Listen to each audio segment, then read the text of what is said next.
Eu sempre desconfiei desses planejamentos de longo prazo. Planejamento para os próximos 5 anos e tem mais planejamentos para 10, 15, 20 anos. Então eu acho insanos. Eu não sei como é que pode planejar a tão longo prazo. E é interessante porque a pandemia nos trouxe essa lição, né? Com a pandemia, todos os planejamentos foram jogados ao lixo. Quer dizer, do dia para a noite, todas aquelas planilhas financeiras, todo aquele planejamento, todo aquele aparato de planejamento estratégico, foi todo jogado ao lixo. Eles não serviam mais para nada. Olha que curioso. Então, logo a pandemia da Ares de diminuição, né, de apaziguamento por conta das vacinas, a gente começa a sair mais para as ruas e aí os planejadores voltam a esboçar os seus planejamentos novamente. E aí o que acontece?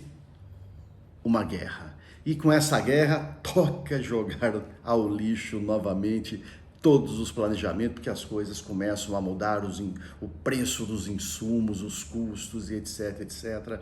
E de certa maneira todos nós somos afetados por essa guerra, direta ou indiretamente. Se ainda não aconteceu, vai acontecer, porque o planeta é um só e tudo é muito sistêmico.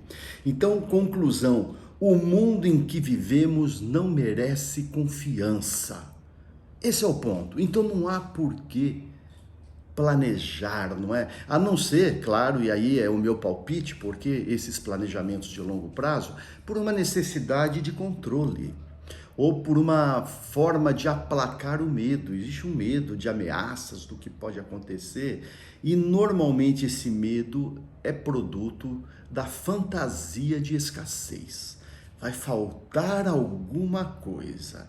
E nessa falta, o nosso cérebro réptil é acionado e a gente vai buscar algum tipo de recurso para aplacar esse medo, essa ameaça, não é?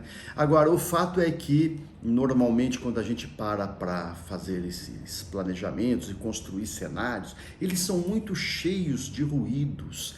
Ruídos por conta do que a mídia nos conta, a imprensa, os noticiários, os especialistas, os economistas, e aí a gente vai interiorizando esses ruídos que estão de lado de fora, e eles passam a ficar dentro da gente, o que é um resultado final muito negativo desse exercício de planejamento.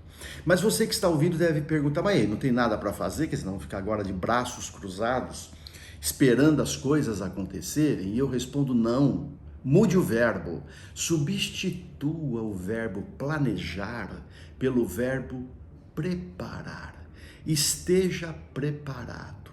Se no planejamento há uma necessidade de controle, no preparo há uma busca de competências, não é? Então, buscar competências. Se lá o planejamento tinha a intenção de aplacar o medo, aqui no preparo você vai aguçar o desejo. Significa integrar, não é? Competências, integrar valores, integrar propósito, integrar assim um espírito de equipe, para que quando as coisas acontecerem, você, sua empresa, seu negócio estejam preparados.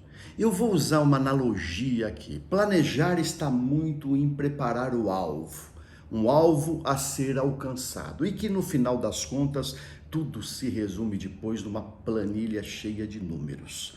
Essa é que é a triste verdade. Então é esse preparo do alvo, e esse alvo é numérico. Agora, quando eu falo de preparo, eu estou falando da seta.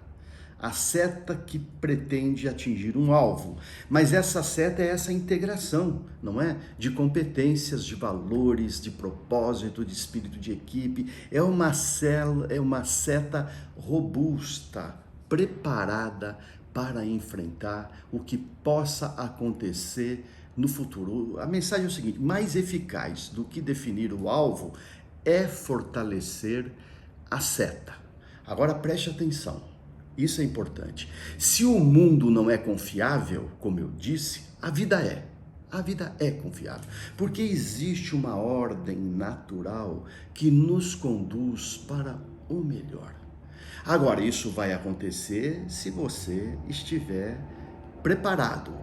Em outras palavras, se a seta está fortalecida, o alvo aparece na forma de oportunidades e oportunidades não previstas, não é? Elas acontecem porque a seta está preparada para contar uma história como se ela estivesse sendo aguardada para ser contada. Então é isso. Prepare-se.